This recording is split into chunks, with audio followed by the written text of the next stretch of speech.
pueden tomar su lugar, la tormenta que perfecciona. Y sabes, esa es solo una de varias tormentas en la Biblia. Se ha dicho, y yo no me lo inventé, tienes que saber que esto lo saben, es muy conocido en la Biblia, que hay diferentes tipos de tormentas. Hay una tormenta, por ejemplo, que se llama la tormenta de corrección. Y es una tormenta que te corrige. Tormentas que Dios usa para corregir a sus hijos. El ejemplo clásico, creo, de una tormenta que corrige puede ser la historia de Jonás.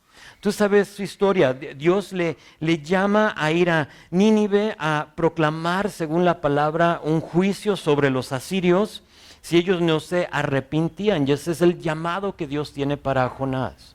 O si sabes la historia, sabes que Jonás no obedece y dice la Biblia que se levantó para huir de la presencia de Jehová.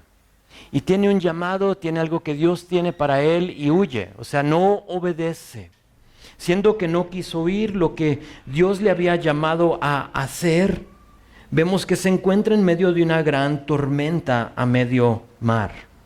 Y si tú conoces la historia, sabes que es ahí que por fin entiende Jonás y a través de esa fuga a Tarsis, en lugar de ir a Nínive, se va a Tarsis y huye, y en lugar, con esa fuga, con la tormenta, con su tiempo en el vientre de un gran pez, Dios lo corrige. Y son tormentas de corrección. Y muchas veces, antes de ser usable en la mano de Dios, tenemos que ser quebrantados delante de Él y corregidos, y por lo tanto la tormenta que corrige. Pero no solo esa, sino que hay otra tormenta, y esa tormenta la conocemos como la tormenta de protección. Entonces, tormentas que corrigen, pero también tormentas que protegen. Y siendo que Dios nos conoce, siendo que Él sabe lo más profundo de nuestros corazones, Él a veces toma la libertad para dejarnos pasar por tormentas que nos protegen. Esa tormenta la veremos en Marcos capítulo 6, más adelante, en la cual todos sabemos es la tormenta en la cual Jesús camina sobre el agua. Pero sabes, es el mar de Galilea, el mismo en el que van a estar aquí en nuestra historia hoy. Y en esa historia, en capítulo 6, después de haber alimentado a los 5,000, Jesús ha alimentado a los 5,000, vemos que la gente deseaba apoderarse de Jesús. ¿Para qué? Para hacerlo rey. Querían un rey conquistador, un rey que iba por fin a echar fuera a Roma. Y sabiendo eso, sabiendo que ellos querían hacerlo rey, Jesús sabía que eso iba a apelar a la carne de los discípulos. Ahora, ¿por qué? Porque si tú, pastor, o si tú, Dios, si tú, Salvador, Jesús, es rey, entonces nosotros somos ¿qué? Sus príncipes. Sus príncipes. Y si somos sus príncipes, entonces ¿qué tenemos? Palanca, nos gusta decirlo, ¿no? Y tenemos palanca. Ahora sí ya podemos manipular las cosas, podemos hacer lo que apela a nuestra carne, apela a nuestro ego. Y siendo que los discípulos eran aquellos que discutían entre ellos mismos, ¿se acuerdan acerca de quién era el mayor? Y ellos discutiendo y Jesús diciéndoles, ¿de qué hablan? Y ellos hablando de eso, buscando eso, la carne en ellos. Jesús mejor los manda a pasar un tiempo en la tormenta de protección. Y en lugar de dejarlos ahí con la multitud para que la carne se deleite en ese lugar, esa posición que tenían como seguidores de Cristo, Jesús les dice que se adelanten, y si tú recuerdas la historia, se suben a la barca para ir al otro lado. Y es ahí en ese momento que llega la tormenta. Y esa tormenta los centra, esa tormenta los enfoca y los protege de ellos mismos. Y a veces necesitamos ese tipo de tormenta en nuestra vida. Dios nos conoce. Y Dios a veces permite, ahora a lo mejor tú estás pasando por eso y no lo reconoces tal cual, pero es eso, es una tormenta en la cual Dios te está protegiendo de ti mismo y a lo mejor jamás lo habías considerado. Esa tormenta para los discípulos los iba a proteger de sus egos, los iba a proteger de los elogios de la multitud. Y aunque era algo espantoso, era algo necesario, era para el bien de ellos. Pues son dos tormentas y hoy nos toca ver otro tipo de tormenta y esa es la tormenta que perfecciona. Ahora, si le podríamos dar otro nombre a esta tormenta, podría ser la tormenta que nos prueba, prueba nuestros corazones, prueba nuestra fe. Esta prueba de parte de Dios en la vida de un creyente es esencial. Tienes que saber que Dios nos prueba. En el libro de Deuteronomio, los israelitas están listos para entrar a la tierra prometida y donde ellos están situados, ahí ellos pueden ver la tierra prometida. Y ahí Moisés, sabiendo que él no va a poder entrar con ellos, dice algo muy interesante en capítulo 8. De hecho, lo repite 2 veces ahí en capítulo 8. Te leo la primera ocasión o la primera cosa que lo dice. Y es Deuteronomio capítulo 8, versículo 1. Y les dice esto. Tiene a la multitud de gente que va a cruzar a la tierra prometida y les dice esto. Asegúrate de obedecer todos los mandatos que te entrego hoy. Entonces vivirás y te multiplicarás y entrarás en la tierra que el Señor juró dar a tus antepasados ya y la poseerás. Recuerda, les dice, cómo el Señor tu Dios te guió por el desierto durante 40 años, donde te humilló y luego fíjate lo que les dice, y te puso a la prueba para revelar tu carácter y averiguar si en verdad obedecerías sus mandamientos. Dios no nos tienta, pero sí nos prueba. Y aquí les dice que los probó para revelar su carácter y ver si cumplían sus mandamientos o no. Las pruebas de Dios nos revelan quiénes somos y en nuestro texto hoy tenemos la primera prueba de los corazones de los discípulos. Hasta este momento la fe de ellos, los corazones de ellos no ha sido probado. Si te pones a pensar en los capítulos que hemos estudiado aquí en Marcos, nos damos cuenta que ellos han visto milagros, ¿verdad? Han estado viendo. Han oído, discúlpame, las palabras de Jesús. Cada vez que Jesús ha compartido, ellos han estado allí escuchando. Parece ser que ya se han entregado a Él, pero ahora falta ver si de veras confiaban totalmente en Él. Conocemos nuestra historia como Jesús calmando la tempestad. Quizá tu Biblia así lo señala, algo como Jesús calma la tempestad o está calmando la tempestad, y efectivamente eso vamos a ver hoy. Los discípulos se van a encontrar siguiendo a Jesús solo para encontrarse en medio de un mar tumultuoso, en una tormenta permitida por Dios para perfeccionar la fe o para probar la fe de los discípulos. Y sabes, es una tormenta en la cual todos tenemos que pasar por. A lo mejor tú estás ahí en este momento, en tu vida, tu fe está siendo probada. Sabes, es muy difícil para mí no compartir esto o hablar de esto y no recordarles de la fe de nuestros amigos David y Gaby. Es muy fácil ver cómo ellos están atravesando esta tormenta y decir, wow, qué fe. Pero ¿qué pasa cuando somos nosotros con el diagnóstico de cáncer? Con un diagnóstico, con una enfermedad terminal, ¿qué vas a hacer? Hace unas semanas atrás me hice un estudio que se hace el varón cuando llegas a mi edad. Si no sabes cuál es, no te voy a decir porque me da vergüenza, pero llegamos a un momento en la vida donde nos tenemos que hacer un examen.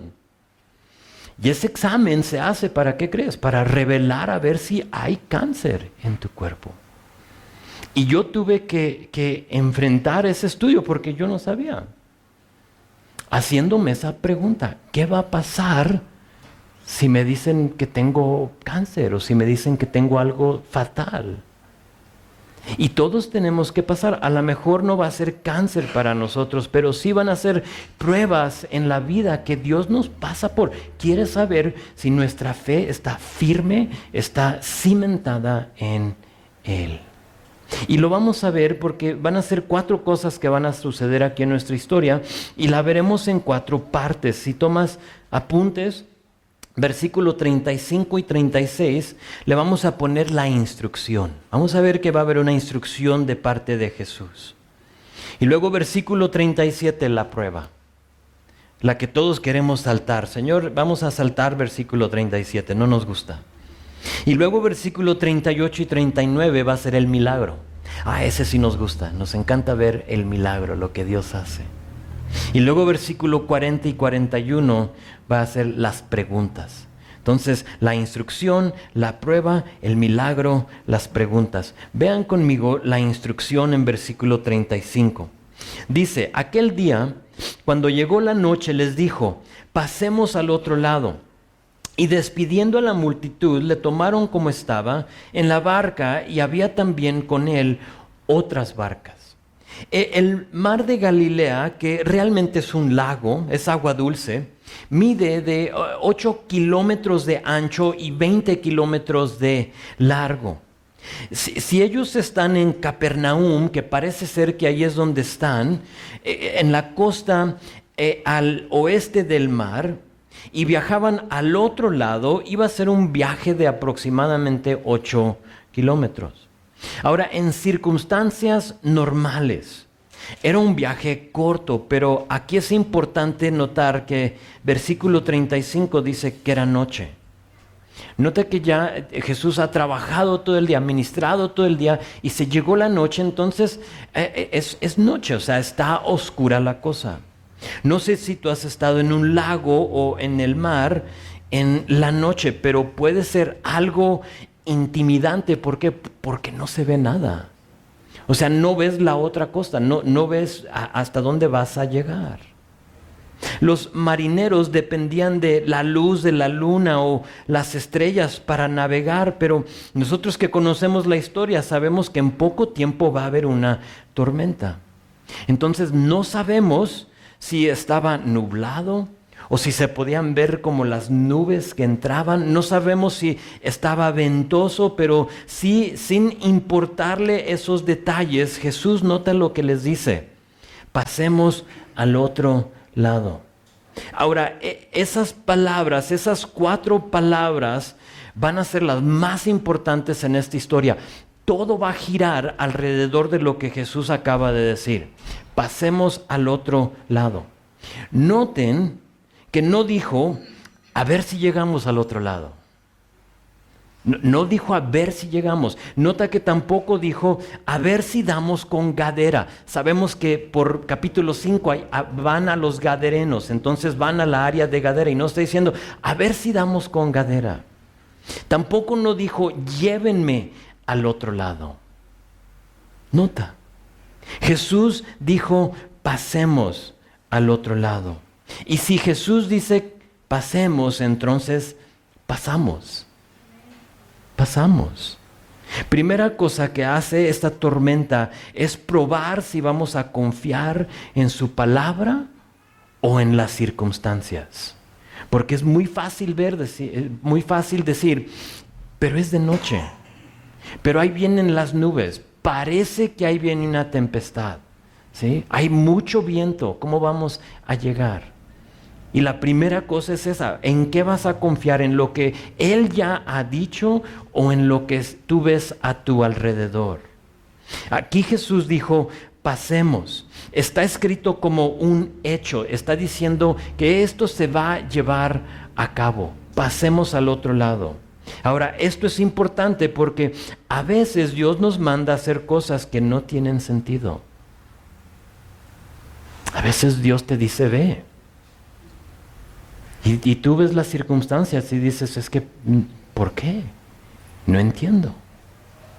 Pero Jesús dijo, hazlo, lo tenemos que hacer.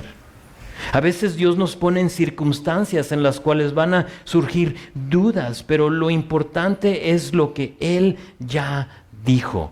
Crucemos al otro lado. Es como dicho y hecho.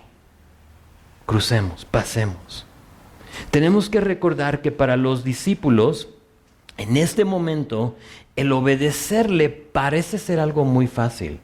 Después de todo, unos de ellos eran ¿qué? Eran pescadores, eran expertos en, ¿qué crees?, en navegar este mar. Sabían cómo no es primera vez que se suben a una barca para atravesarlo. No solo eso, sino que después de todo, en este momento parece ser, porque no nos da detalles, que el clima se prestaba para un viaje marítimo. O sea, no nos indica, parece ser que esta tormenta así como viene de un momento a otro. Y es eso, parece ser que se prestaba, pero se van a dar cuenta muy rápido que no iban a poder confiar en nada más que su palabra, lo que Jesús ya había dicho que iba a suceder.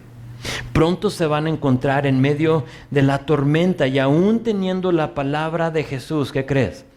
Se les va a olvidar, se les va a olvidar. Si Dios te está llamando a hacer algo y tienes su palabra, te animo a que no te olvides de ella. Aférrate a ella, visita, memoriza y recuerda seguido lo que ya te dijo, porque, ¿qué crees? Ahí viene versículo 37. Ahí viene la tormenta. Más allá entran las dudas, entra la incertidumbre, pero si Jesús ya habló, aférrate a ello, recuérdalo. Pues Jesús les dice, pasemos al otro lado. Ellos obedecen y notamos, fíjate, que no estaban solos. Dice versículo 36 que habían también con ellos otras barcas. Evidentemente otros los seguían, aunque no sabemos el fin que tuvieron ellos. No nos dice la historia nada de estas otras barcas. Solo sabemos que están ahí a un lado y de ellos hablaremos al final. Por ahorita ahí dejamos las instrucciones. Pasemos al otro lado. Es lo que Jesús ha dicho. Pero después de pasar viene la prueba. Vean, en medio de pasar viene la prueba. Vean versículo 37. Dice, pero se levantó una gran tempestad de viento y echaba las olas en la barca de tal manera que ya se anegaba. No sé si es como una película, yo la veo, no sé si, a mí me gustan ese tipo de película donde parece ser que todos se van a ahogar y todo se va y ahí andan flotando sobre partes de la nave. ¿Sí les gusta? No, a mí sí, a mi esposa no. Entonces no las veo muy seguido, pero en mi mente sí tengo una idea de lo que estaba sucediendo. Vamos a ponernos en el lugar de los discípulos. Sabemos unas cosas. Uno, sabemos que están en peligro.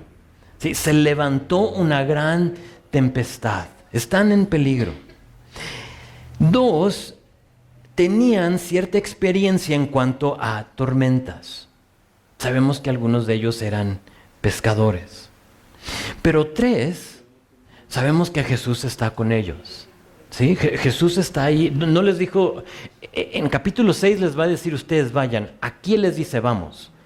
¿Sí? Está con ellos. Y la cuarta cosa que sabemos que es que Jesús los puso en esta circunstancia.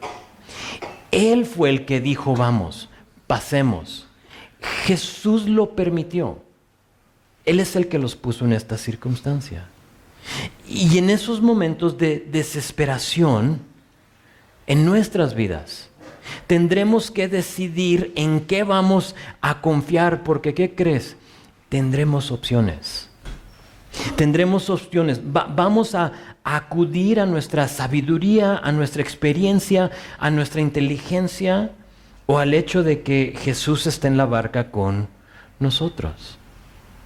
Porque recuerda, siendo pescadores, pudieron haber visto las circunstancias, las nubes, lo que empieza a incrementar el viento y decir, nos tenemos que regresar. Esto no es bueno. Ya hemos estado en este lugar en otros tiempos y sabemos que nada bueno pasa. Entonces Jesús, tenemos que regresarnos. Y muchas veces para nosotros estamos en una tormenta o estamos entrando a una tormenta y lo que se nos hace más fácil es confiar y acudir a nuestra experiencia, a lo que nosotros sabemos, a nuestra inteligencia, en lugar de lo que Jesús ya ha dicho. En lugar de entender que Jesús está con nosotros. Ahora, importante también recordar que los discípulos empiezan a caminar con Jesús. Tienen muy poco tiempo a un lado de él, viendo, experimentando el poder, la magnificencia de Jesús. Tienen poco tiempo con Él y hasta este punto Jesús ha hecho cosas alrededor de ellos, pero no tanto en ellos. Y es una gran diferencia. Ellos han visto los milagros. Ellos han visto las sanaciones y el poder de Jesús, pero ¿qué pasa cuando tu fe se pone a la prueba?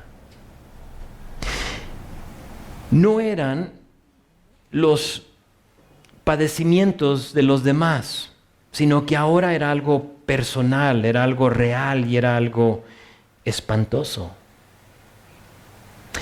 Creo que siempre es más fácil ver la fe de otros siendo probada, pero se llega el momento en el que se convierte en algo personal. ¿Qué vas a hacer cuando tu fe es probada? Piensa en la escena. La barca se está llenando de agua. Hay viento. Quizá hay relámpagos. Quizá hay truenos, lluvia. No sé que el texto no lo dice, pero estoy pensando yo en todo lo que sucede en una tormenta, granizo. O sea, no sabemos. Fue algo así inmediato. Y todo eso está sucediendo alrededor de ellos y ellos están asustados, pero vean lo que está haciendo Jesús. El milagro, versículo 38. Y él estaba en la popa. La popa es la parte posterior de la lancha, de la nave. Y fíjate, dice que estaba durmiendo sobre un cabezal, o es una almohada, un cojín se puede decir. Y le despertaron y le dijeron: Maestro, ¿no tienes cuidado que perecemos?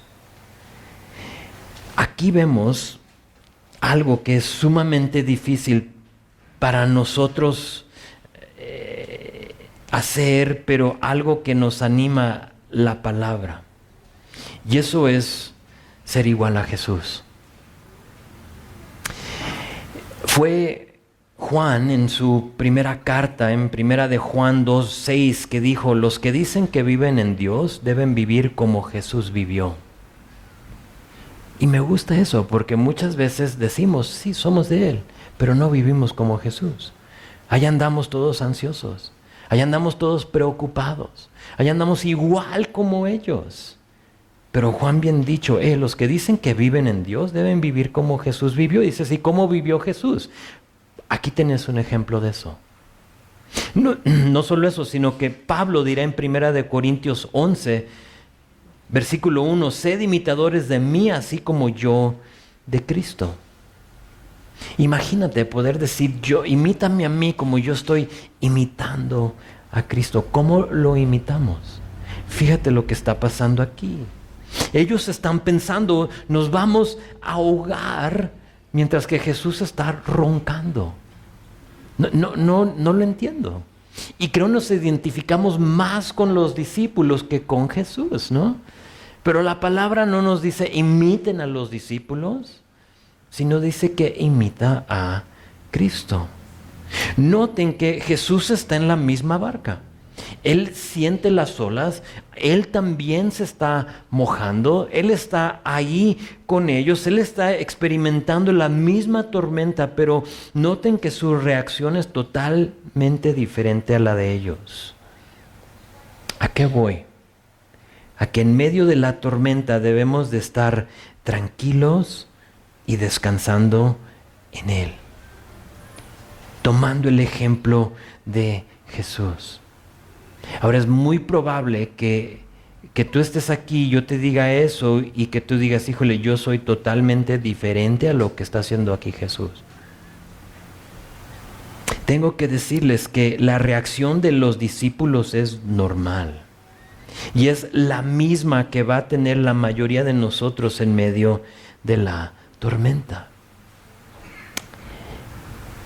Nos damos cuenta lo débil que somos en medio de la tormenta. Recuerden, estos discípulos no podían ver nada, no podían oír nada, o sea, ya ahora si hay viento, ya están en la tormenta. Y si tú has estado en una tormenta medio mar, tú entiendes. Yo no he estado en un lago, he estado en peligro. En un tiempo mi hermano y yo teníamos una lancha y pescábamos y hemos estado en circunstancias peligrosas, pero no donde entraba y se anegaba la lancha. Pero sé que no se ve mucho, no pueden oír, no pueden percibir la cercanía de la orilla del mar, y todo lo que ellos usaban para navegar ya no existía. ¿Y qué crees? A veces nos encontramos igual, sin percibir, sin ver, sin oír. Y estamos atravesando esta tormenta y no entendemos lo que está pasando y nuestra reacción puede ser la misma, pero ¿qué crees? No es la correcta. No es la correcta. ¿Qué hacemos pues? Si estarnos jalando el cabello, Señor, ¿qué hago? Ya no entiendo. Te estoy rogando, gritando. ¿Qué hacemos? Dormir. ¿Dormir en medio de la tormenta? Eso es lo que está haciendo Jesús. Jesús estaba durmiendo, y Jesús durmiendo simplemente significa que Él estaba totalmente en lo que Él mismo dijo. Pasemos al otro lado. Él sabía. Es Jesús. Pasemos, vamos a pasar. No importa qué vamos a atravesar, vamos a pasar. En otras palabras, te tengo que decir, si tú eres aquella persona ansiosa que siempre está preocupada en medio de la tormenta, necesitas respirar.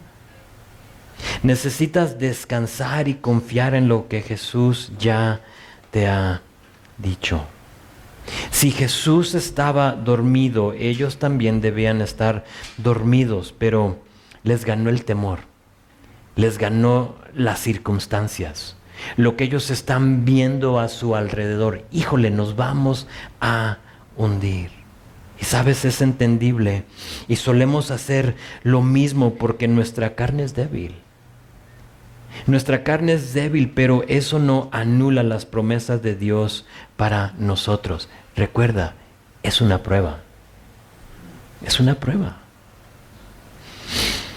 Pues lo despiertan. Ya no pueden con más. Lo despiertan y noten que no solo lo despiertan, sino que lo cuestionan. Fíjate lo que le preguntan: ¿no tienes cuidado que perecemos?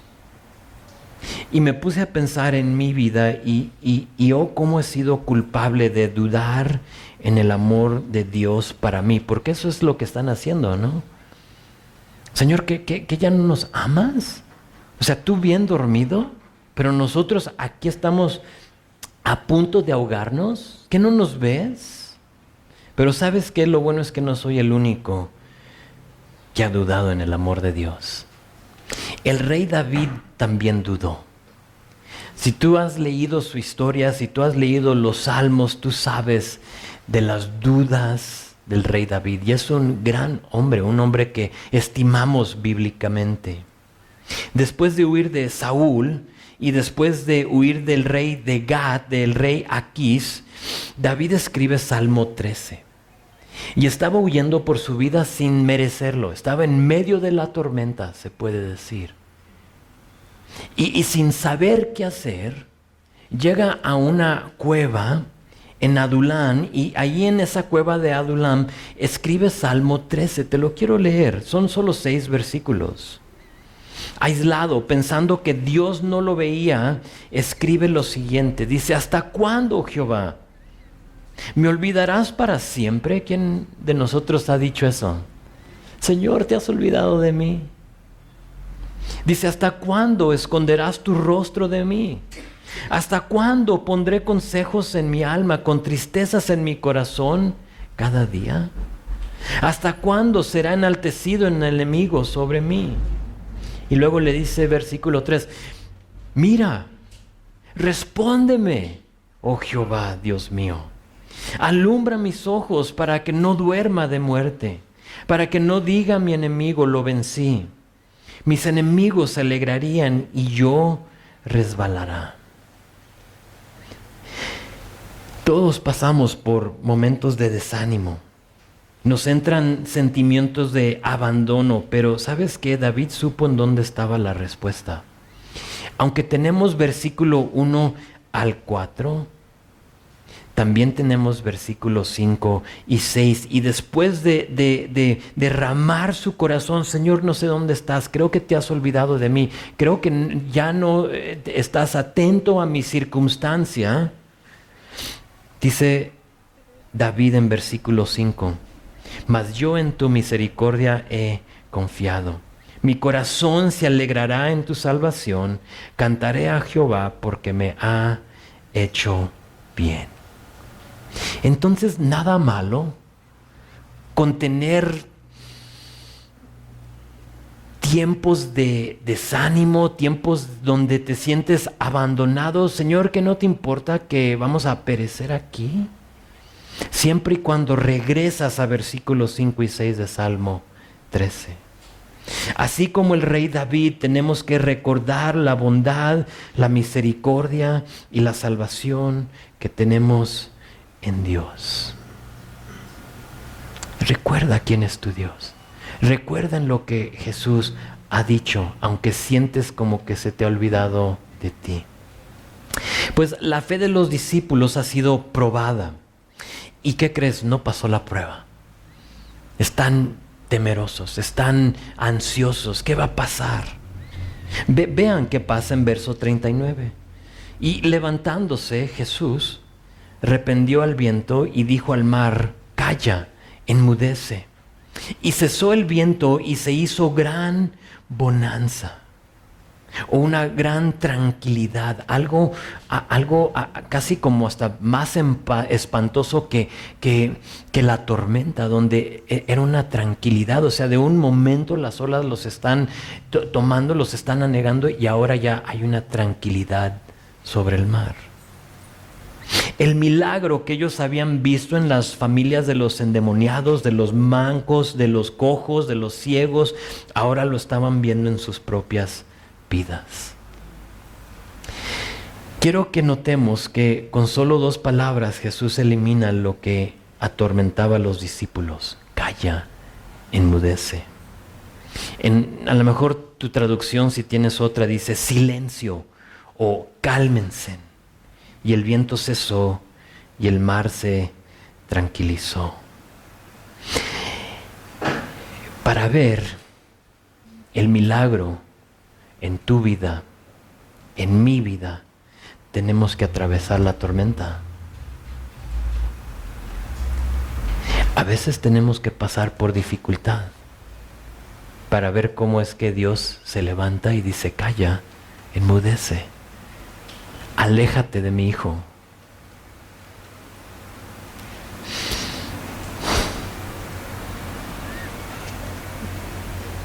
Después de eso vienen las preguntas.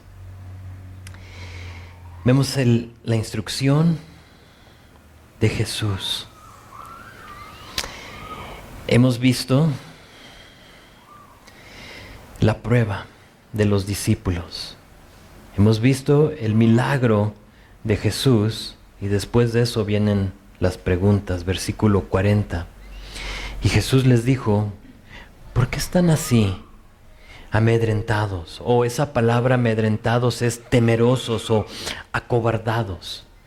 ¿Por qué están asustados? Y luego les dice, ¿cómo no tienen fe?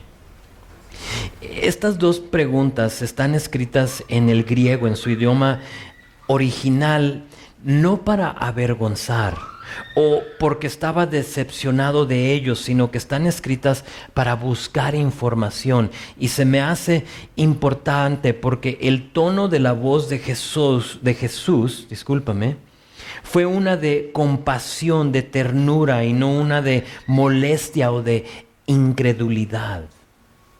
Y eso importa porque si tú no sabes cómo fue escrito, entonces tú puedes ver como que Jesús está totalmente decepcionado de ellos, ¿no? Sobándose así como la frente.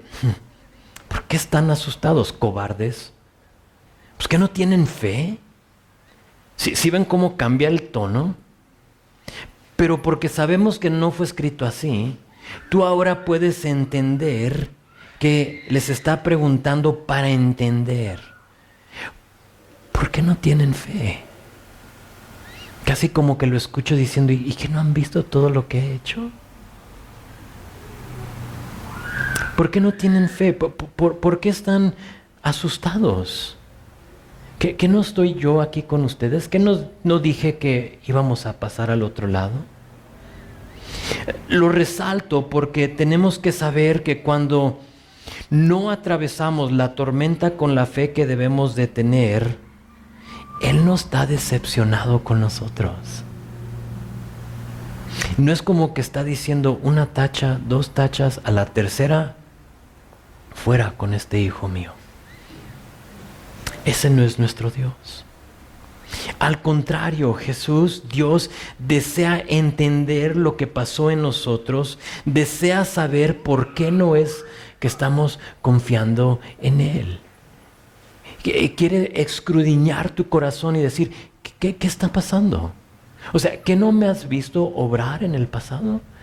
¿No me has visto obrar en la vida de Gaby y de David? ¿No has visto la fe de ellos? ¿No he sido el sustento que tú has necesitado toda tu vida? Quiero entender, está diciendo. Pero no solo quiere entender, no solo quiere saber, sino que también desea ayudarnos. Porque, ¿qué creen?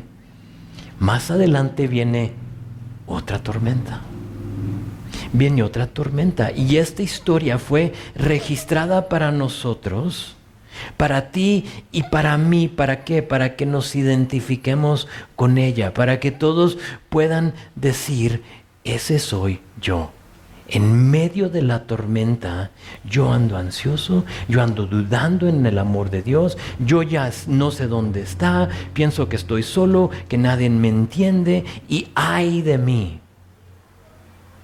Y nos tenemos que identificar porque esta prueba, esta tormenta fue para perfeccionar la fe de los discípulos, para probarla y ver dónde está lo deficiente en ella. Y eso es lo que Dios quiere hacer en nosotros hoy. ¿Dónde está lo deficiente en tu fe? Expónelo, o sea, sácalo, que Dios lo vea. Los discípulos lo entendieron porque vean cómo reaccionan en versículo 41. Dice, entonces temieron con gran temor y se decían el uno al otro, ¿quién es este que aún el viento y el mar le obedecen? O sea, ¿quién es? Diferente a la palabra que usa Jesús en versículo 40, donde dice amedrentados o acobardados. Aquí donde dice que temieron con gran temor, significa estar asombrados o sorprendidos. No es que estaban acobardados, sino que estaban totalmente sorprendidos por lo que acababa de suceder. Y ¿sabes qué? Nos muestra exactamente en dónde estaban los corazones de los discípulos. Asombrados, sorprendidos por el poder y habilidad de Jesús. Fíjate la pregunta, ¿cómo es que el viento y el mar le obedecen? Se preguntan. Ahora, ya habían visto el poder de la palabra de Jesús.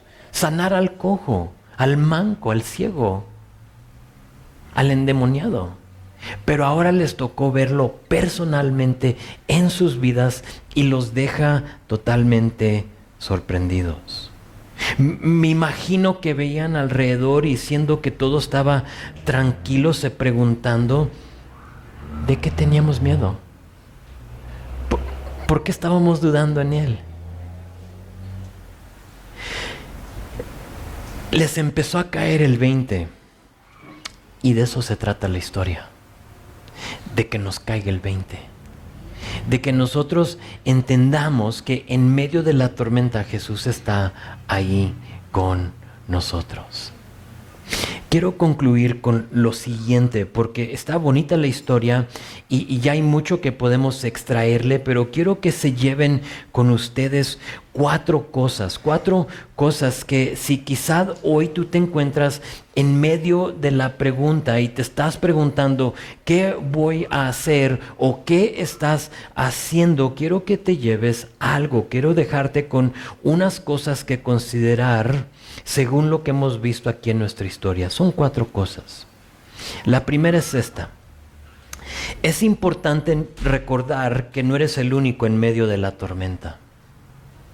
¿Sabías que no eres el único? No hablé mucho de ello, pero noten en versículo 36, ¿te acuerdas que habían otras barcas en el agua? No eres el único. A tu lado, hoy, en este momento, hay personas atravesando la tormenta también. Quizá ni lo sepas, pero hay otras personas aquí atravesando tormentas. Por lo tanto, forma parte de una congregación, porque eso es importantísimo, es esencial. Hebreos nos lo dice, versículo 25 de capítulo 10, dice, no dejemos de congregarnos como lo hacen algunos, sino que animémonos unos a los otros, sobre todo ahora que el día de su regreso se acerca. No eres el único, pero cuando nos aislamos, cuando por pasar por la tormenta, por la dificultad, decimos, mejor nos aislamos, ya no queremos nada ahí. Te encuentras sin ver y saber que a tu lado está una persona que puede orar por ti, que puede compadecerte de ti, que según 2 de Corintios capítulo 1 dice que con el consuelo con que hemos sido consolados, que ahora consolemos a los demás. Y que esa persona te vea y te diga, ¿todo bien? ¿Puedo orar contigo? ¿Qué está pasando? No, pues es que estoy pasando por eso. ¿Sabes qué? Yo también pasé por lo mismo. Déjate digo lo que Jesús hizo en mi vida. Y por lo tanto necesitas recordar que habían otras barcas en el agua. No solo eso, sino que la segunda cosa que quiero que te lleves contigo es que los discípulos tenían la segura palabra de Jesús. Ellos tenían la ventaja de que Jesús ya les había dicho, pasemos al otro lado. A la que te tengo que preguntar, ¿la tienes tú, sí o no? ¿Tienes la palabra segura de Jesús? ¿Estás leyendo tu Biblia en una manera sistemática y cotidiana para tener las promesas de Dios a la mano en tu corazón? Es muy posible que las aguas estén hundiendo tu barca si no estás leyendo diariamente. Y tú estás diciendo, ¿y de dónde viene esta agua? ¿Y por qué se sigue acumulando? ¿Sabes por qué? Porque tú no tienes la cubeta de la Biblia para echar fuera el agua de tu barca. No hay nada. Estás sin cubeta. No tienes nada para que te ayude. Piensa en la Biblia como esa cubeta que te va a ayudar a echar fuera el agua de tu barca. Les voy a dar unos versículos de promesas, pero ¿sabes qué? Depende si tú los buscas y los lees. Son varios, entonces si quieres anotarlo, los puedes anotar. Y los iba a leer, pero ¿sabes qué? Quiero que te cueste poquito. Quiero que tú tengas que llegar a tu casa y empezar a buscarlos. Que tú empieces a hojear tu palabra. ¿Cuáles son esas promesas? En un tiempo sabía cuántas promesas había en la Biblia, no recuerdo, en un momento lo busqué, pero son más de 1000, eso sí sé. Promesas en la Biblia. Más allá, siempre es más sabroso cuando tú mismo te topas con sus promesas cuando lees. Está bien que yo te las dé, O que alguien más ore por ti y te diga, ¿sabes qué? Tengo un versículo para ti. Es bueno, lo necesitamos, pero ¿sabes qué? Cuando tú estás en tu tiempo cotidiano leyendo, hojeando tu palabra y Dios te habla y te da una promesa, esa jamás se te va a olvidar. Y es más sabroso cuando tú lo haces por ti mismo. Pero anota ahí Génesis 28:15. Salmos 121, todo el Salmo. Salmo 91, todo el Salmo. Isaías 41, versículo 10. Primera de Corintios 10:13. Porque no os ha sobrevenido, ustedes de navegantes lo saben, ninguna tentación. Una promesa ahí para ti. Si en este momento te sientes tentado y hay cosas que te están tentando y dices, híjole, voy a caer o ya caí, necesitas tú acudir a 1 de Corintios 10:13. Léelo. Filipenses 4, 10 al 13.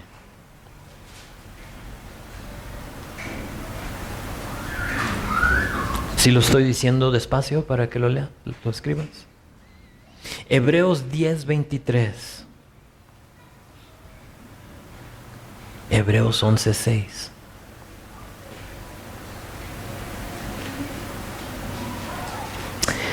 Santiago capítulo 1 versículo 5.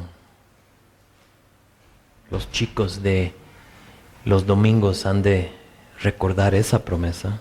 Están estudiando Santiago. Apocalipsis capítulo 21 versículo 1 al 4. Nuestra esperanza. Si todo, como dice mi amigo Alejandro de Silao, está para el perro, necesitas leer Apocalipsis 21 del 1 al 4. Léelo. Te va a dar esperanza.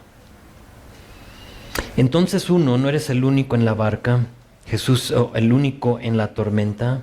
2, los discípulos tenían la palabra de Dios, la tienes tú, estás leyendo, tienes con qué echar fuera las aguas que anegan tu barca. Y la tercera cosa es que Jesús dormía. Jesús dormía. Necesitamos entender que así como nosotros nos cansamos, ¿qué crees? Jesús se cansó. Sabemos que era noche. Y porque hemos leído capítulo 3, sabemos que todo el día estuvo ministrando. Y todo el día Jesús estuvo dando y dando y dando. No había ni comido. Y te acuerdas que su familia le había dicho, oye, vamos a llevárnoslo, está loco, ya ni come. Y porque Jesús tenía todo el día ministrando, estaba cansado, y Jesús entiende. Lo que quiero que sepas aquí en lo que Jesús dormía es que Jesús entiende por qué Él experimentó lo que tú estás experimentando hoy. Lo que tú estás viviendo, Jesús también lo vivió. Estaba cansado, estaba dormido. No solo eso, sino que también nos da el ejemplo de qué hacer en medio de la tormenta. Duerme, descansa. Jesús mismo nos dijo en Mateo 6:27, ¿quién de ustedes, por mucho que se preocupe, puede añadir una sola hora al curso de su vida? En otras palabras, ¿de qué te sirve estar de ansioso, estar preocupado? No puedes hacer nada de ello. Toma su ejemplo y no te afanes. La última cosa. Con 2 palabras, calla, enmudece, se detuvo el viento y hubo una gran calma. Confía en que tan pronto como llegó la tormenta, Él la puede eliminar con una palabra. Confía. Así, fue en un instante que esa tormenta se eliminó. Dice Salmo 30, el llanto podrá durar por la noche, pero con la mañana llega la alegría. Me encanta. Quizá Dios está probando tu fe para ver cómo reaccionas. para ver en qué manera vas tú a enfrentar la tormenta en la cual estás. Tienes que saber que en un momento Dios la puede eliminar y que todo fue solo una prueba. Dios permite tormentas en nuestra vida y a veces son para perfeccionar nuestra fe. Te animo a que no te desanimes, no tires la toalla, no huyas en medio de la tormenta. Si Jesús es tu Salvador, si tú has puesto tu fe y tu confianza en Jesús, necesito recordarte que en medio de la tormenta Él está contigo. Tú duerme, deja que Él obre. Amén. Vamos a orar.